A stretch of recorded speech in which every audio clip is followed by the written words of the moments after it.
Society कर्मकर्ता तथा जनसाधारण अवगति निमंते जणाई दिया जाउछि कि भारतीय पाणीपाग विभाग सूचना अनुसार मत्स्य विभाग ओडिशा निर्देश क्रमे ता 28 रिख और 29 रिख 2 दिन समुद्र रे प्रबल वर्षा सहित बिजुली घड़घड़ी तेणु समुद्र को माछ धरिया जावाकू बारण करागला।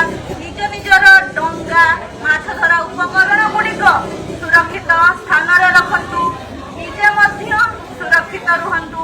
धन और जीवन सुरक्षा निमंते यह पालन करने अत्यंत जरूरी अटे।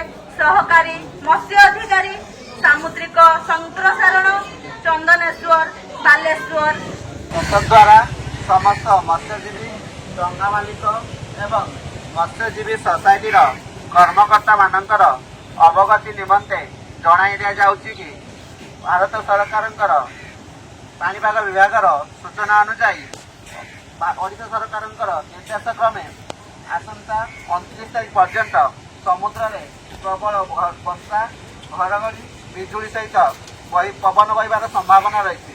तेणु समुद्र को कहीं माछ धरने को जातु ना, निज निजर डंगा मत्स्यधर उपकरण गुड़िक सुरक्षित स्थान में रखतु, निजे मध्य सुरक्षित स्थान में रुहतु।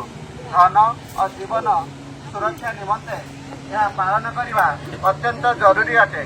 सहकारी मत्स्य अधिकारी सामुद्रिक संप्रसारण चंदनेश्वर बालेश्वर।